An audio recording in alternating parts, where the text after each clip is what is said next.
సామెతల గ్రంథము 30వ అధ్యాయము 26వ వచనాన్ని మనం చూసినట్లయితే ఆడ చిన్న కుందేలు గురించి రాయబడింది. చిన్న కుందేలు బలములేని జీవులైనప్పటికీ అవి పేటు సందులలో నివాసములు ఏర్పాటు చేసుకుంటాయని మనము సామెతల గ్రంథము 30వ అధ్యాయంలో మనం చూడగలం. చూడండి, చిన్న కుందేలు అది బలము లేదు, బలహీనంగా ఉన్నప్పటికీ కూడా దానికి ఎంతో ముందు జాగ్రత్త ఉందని చెప్పొచ్చు.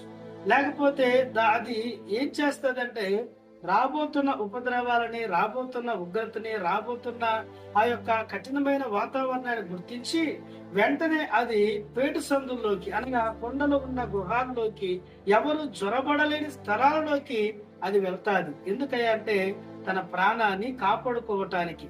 కాబట్టి ఈ చిన్న కుందేల నుంచి మనం ఏం నేర్చుకోగలమంటే ప్రమాదాలను గుర్తించటం, అపాయాలను గుర్తించటం, అవరోధాలను గుర్తించటం, ఆటంకాలను గుర్తించటం, ఆపత్కాలాన్ని గుర్తించటం, శత్రువు యొక్క పన్నాగాలను గుర్తించటం. అందుకే పౌలు అంటాడు కదా, అపవాది తంత్రమును మీరు ఎరగని వారు కాదు అంటాడు. మానవునికి ప్రమాదం ఎవరి యొద్ద నుంచి పొంచి ఉందయ్యా అంటే దేవుని యొద్ద నుంచి కాదు, ప్రమాదమే సాతాను యొద్ద నుంచి పొంచి ఉన్నది, అపవాది యొద్ద నుంచి పొంచి ఉన్నది, అపవాది క్రియల యొద్ద నుంచి పొంచి ఉన్నది.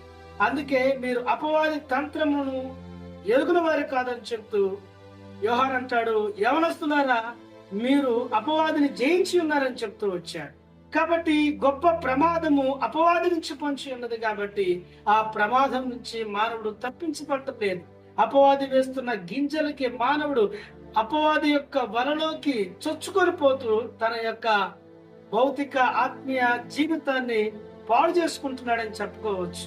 కాబట్టి మానవ జీవితానికి గొప్ప ప్రమాదం ఉన్నది. ఆ ప్రమాదం ఏంటిది అంటే అపవాది క్రియలే, సాతాను యొక్క తంత్రాలు, సాతాను యొక్క కుతంత్రాలు, సాతాను యొక్క ఆలోచనలు ప్రమాదకరమైనవి. వాటికి ఎవరైతే లోబడతారో వాళ్ళు ప్రమాదంలో పడిపోతారు. మానవుడికి ప్రమాదకరమైన ఏంటి అంటే పాపమే. పాపం మానవుని జీవితాన్ని ఏలబడి చేస్తుంది. పాపం మానవుడి జీవితాన్ని నడిపిస్తుంది. పాపం మానవుడి జీవితాన్ని కృషించిపోయేటట్టు చేస్తుంది. పాపం మానవుడి జీవితాన్ని పతనం చేస్తూ నిత్య నరకానికి తీసుకెళ్తుంది.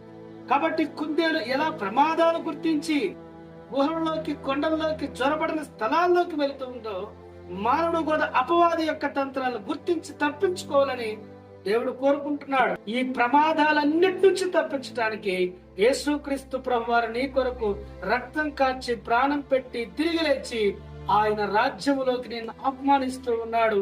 ఆయన రాజ్యములోకి, ఆయన రాజ్య వారసులుగా మనం మారగలిగితే సాతాను యొక్క ప్రమాదాల నుంచి, దుష్టుల యొక్క ప్రమాదాల నుంచి